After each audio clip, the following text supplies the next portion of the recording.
ఒక పక్క మన బిడ్డలు రాష్ట్రం కోసం మన ప్రాణత్యాగం మనం చేసుకుంటే సినిమా యాక్టర్ అయిన పవన్ కళ్యాణ్ ఆనాటి నుంచి ఈనాటి వరకు మనకు వ్యతిరేకమే.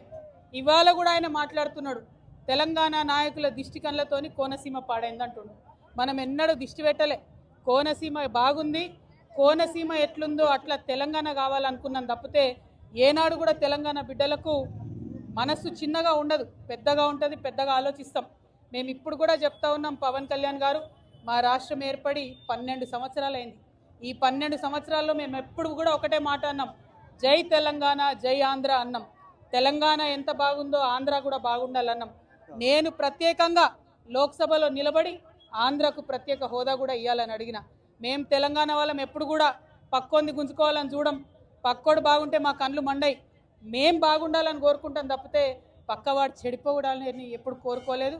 మా ఉద్యమంలో ఒకవేళ మేము అట్లా కోరుకున్నట్టయితే ఉద్యమ స్వరూపం వేరేలాగుండే. మా బిడ్డలు ఆత్మబలిదానాలు చేసుకున్నారు తప్పితే ఒక్క పరాయి రాష్ట్రం వాడి వ్యక్తి మీద కూడా చెయ్యి ఎత్తలేదు మేము ఎప్పుడు కూడా. ఆ విషయాన్ని దయచేసి పవన్ కళ్యాణ్ గారు గుర్తుపెట్టుకోవాలి. ఆనాడంటే మీరు సినిమా యాక్టర్ ఏమన్నా నడిచింది, ఇవాళ మీరు డిప్యూటీ చీఫ్ మినిస్టర్, మీరు ఆంధ్రప్రదేశ్ యొక్క ప్రజలను దేశవ్యాప్తంగా రిప్రజెంట్ చేస్తారు.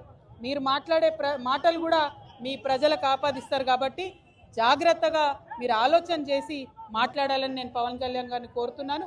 మరి అదేవిధంగా రాష్ట్ర ఉద్యమంలో అమరులైనటువంటి వారికి మరొకసారి మనస్ఫూర్తిగా నివాళులర్పిస్తూ ఉద్యమకారులకు సంబంధించి 250 గజాల జాగా, పెన్షను, అదేవిధంగా గుర్తింపు కార్డు ఏదైతే కాంగ్రెస్ ప్రభుత్వం ఇస్తా అన్నదో డిసెంబర్ 9 నాడు ఖచ్చితంగా అనౌన్స్ చేయాల్సిందే.